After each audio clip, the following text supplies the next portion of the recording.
Thank you so much sir for coming. ఇవాళ మీరు వచ్చినందుకు, మీ టైం ఇచ్చినందుకు మాకు చాలా ఆనందంగా ఉంది. Thank you. ఎలా ఉన్నారు సార్? Yeah good. మీరు ఎలా ఉన్నారు? నేను చాలా బాగున్నా. ఓకే, సో నా జర్నీ అలా మొదలైంది అని ఏదైనా కొంచెం మీ మాటల నుంచి చెప్తారా? జర్నీ ఇప్పుడే స్టార్ట్ అయింది కాబట్టి మాట్లాడంత పెద్దలు ఇంకా అవ్వలేదు. ఓకే. సో ఇప్పుడే మన జర్నీ స్టార్ట్ అయింది కాబట్టి, సో ఇంతకుముందు మంచి మంచి పాటలు రాసాం, ఇప్పుడు కూడా మంచి మంచి పాటలు రాసాం, అవకాశం వస్తుంది. సో దాన్ని నిలబెట్టుకునే ప్రయత్నం చేస్తున్నాం. అప్పుడు ఇంకేం నెక్స్ట్ ఇప్పుడు జర్నీ కోసం మాట్లాడతాం. ఓకే. Okay, thanks.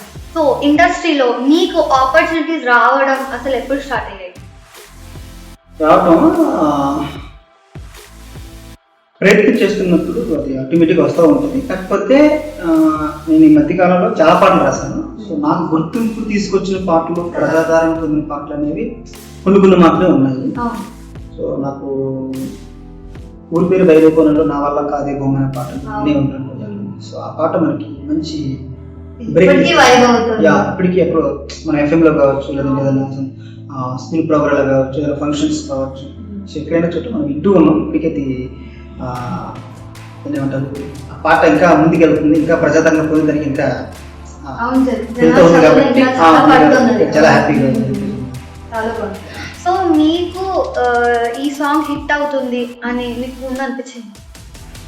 అంటే అలా అనిపించదు. కాకపోతే మనం రాసేటప్పుడు ప్రతి పాటను కూడా ఇది హిట్ అయ్యేలా రాయాలి, ప్రజాదరణ పొందాలి, ఈ పాటను ప్రజలు మెచ్చుకోవాలి అన్న దోహతతోనే మనం రాస్తున్నాం ప్రతి పాటలు.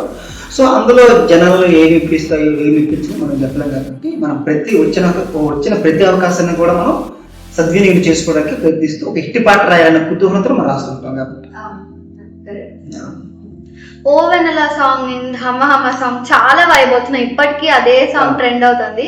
నేను ఎక్కడ ఎఫ్ఎం లో విన్నా నాకు అదే పాటలు వినిపిస్తున్నాయి. నీకు అలా ఎక్స్పీరియన్స్ అయిందా ఎప్పుడైనా? మీరు ఎక్కడైనా వినడం అలా? చాలా చోట్ల అంటే ఎయిర్పోర్ట్ వెళ్ళే దారిలో కానీ, లేకపోతే వేరే ఆఫీస్కి వెళ్తున్నప్పుడు కానీ, మన కార్లో మనం జర్నీ చేస్తున్నప్పుడు కానీ, ఏదైనా ఫంక్షన్స్కి వెళ్ళినప్పుడు కానీ, లేదంటే ఏదైనా ప్రోగ్రామ్ జరుగుతున్నప్పుడు కానీ, ఆ పాట వచ్చినప్పుడు చాలా హ్యాపీ అనిపిస్తుంది. ఓ నేను రాసిన ఇప్పటికే మోగుతుందా, ట్రెండింగ్ లో ఉందా అనిపిస్తుంది. అదే నాకు మొన్ననే రిలీజ్ అయిన ఫీలింగ్ వస్తుంది. అంటే కొంచెం టైం అయిపోయింది అని అనిపించలేదు నాకు. ఎప్పుడు విన్నా చాలా మంది నేను ఎఫ్ఎం లో కూడా అడిగి రిక్వెస్ట్ గా అడిగి కూడా పాటలు వింటూ ఉంటారు. సో అలా ఎలా అనిపిస్తుంది? చాలా హ్యాపీ అనిపిస్తుంది. తర్వాత నెక్స్ట్ చాలా మంది ఫ్రెండ్స్ కాల్ చేయటం, ఈ పాట ఇప్పటికీ ట్రెండింగ్ లో ఉంది అనటం. సో అలా వాళ్ళు మనల్ని అడిగినప్పుడు ఇంకా అది ఎలా ఉంటుందంటే, మన ఫ్రెండ్స్ కానీ, మన కజిన్స్ కానీ, మన చుట్టాల బంధువులు కానీ, ఈ కైండ్ ఆఫ్ ఫ్రెండ్స్ మనకి అడిగి కాల్ చేసి ప్రత్యేకించి ఒక సాంగ్ కోసం మాట్లాడుతున్నారండి. ఇప్పుడు మనకేంటంటే అరే ఇంకా మంచి ఇటు పాట రాయాలరా, ఇంకొంచెం పెద్ద సినిమా రాయాలరా, ఇంకా ఆగకూడదు, ఇంకా మంచి మంచి థాట్స్తో మంచి మంచి పాటలు రాయాలి, మంచి మంచి పదాలతో రాయాలి, ఇలా ఇంకా వాళ్ళు మెప్పించాలి అన్న ఆలోచన మనకి చాలా హ్యాపీ అనిపిస్తూ ఉంటుంది. సో మీరు బుక్స్ కూడా చాలా చదువుతారని విన్నాను. సో మీరు ఎలాంటి జానర్ పిక్ చేస్తారు యూజువల్ గా?